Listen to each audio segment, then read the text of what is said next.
রাস্তাঘাটে যে যানজট প্রচুর পরিমাণে বাংলাদেশে, তো এখন আমাদের কোনো ভয় নেই। আর ফার্স্ট অফ অল ছিল গোলাম ফারুক ভাইকে আমি ধন্যবাদ জানাচ্ছি জিয়া ফাউন্ডেশন থেকে আমাদেরকে বাস প্রোভাইড করার জন্য।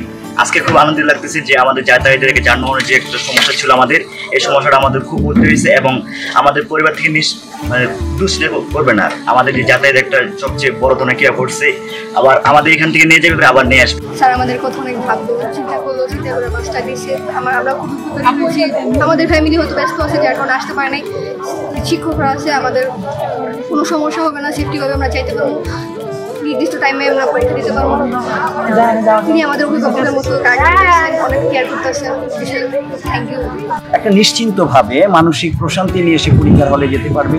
পরীক্ষার হলে গিয়ে তার মানসিক একটা স্যাটিসফ্যাকশন থাকবে এবং স্যাটিসফ্যাকশনের কারণে সে ভালোভাবে পরীক্ষাটা দিতে পারবে, এটা আমরা আশা করছি। কারণ 5 কিলোমিটার জার্নি করে একটা বাচ্চা যাওয়ার পরে তার পরীক্ষার দেওয়ার একটু ক্লান্তি বোধ করে, সেই সমস্যাটা তার হবে না আশা করছি।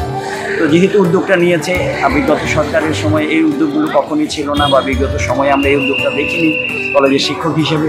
তো এই হিসেবে কলেজের শিক্ষকদের পক্ষ থেকে আমি গোলাম ফারুক খোকন ভাইকে অত্যন্ত কৃতজ্ঞতা জানাই শহীদ জিয়াউর রহমান ফাউন্ডেশনের প্রতি। গোলাম ফারুক খোকন ভাই এই কলেজের এই সাবেক ছাত্র দলের সভাপতি ছিল, সাবেক বিপি ছিল। ওনারা যে উদ্যোগটা নিয়েছে, এরা গার্জিয়ানের পক্ষ থেকে অত্যন্ত খুশি হয়েছে। খোকন ভাইকে দোয়া করে ভবিষ্যতে খোকন ভাই যে সামনে আরও ভালো কিছু করতে পারে, এই জন্য গার্জিয়ানদের কাছে খোকন ভাইয়ের জন্য দোয়া চাই।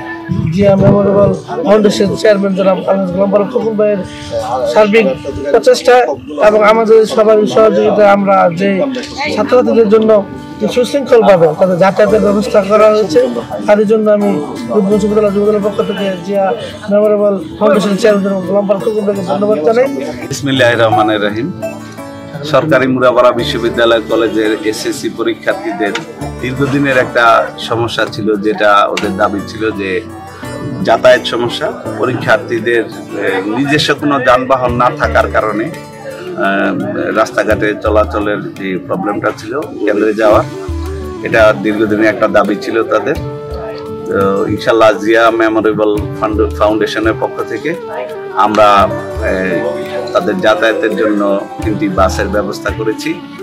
আমাদের দেশনায়ক তারেক রহমানের 31 দফাতে যেটা আছে যে শিক্ষার মান উন্নয়নের লক্ষ্যে এবং শিক্ষাঙ্গনকে সন্ত্রাসমুক্ত করা এবং মাদক মুক্ত করা, শিক্ষার পরিবেশ ফিরিয়ে আনার লক্ষ্যে শহীদ জিয়াউর রহমান ফাউন্ডেশনের পক্ষ থেকে এবং বাংলাদেশ জাতীয়তাবাদী দল বিএনপির একজন ক্ষুদ্র কর্মী হিসেবে এই কলেজের সাবেক ছাত্রদলের সভাপতি ছিলাম আমি, এই কলেজের সাবেক ভিপি ছিলাম। একজন শিক্ষার্থী হিসাবে আমি কলেজের স্টুডেন্টদের পাশে যেন সবসময় থেকে এই কলেজের শিক্ষার মান উন্নয়ন করতে পারি, সেই লক্ষ্যে আমাদের ক্ষুদ্র প্রয়াস। আপনারা সবাই দোয়া করবেন।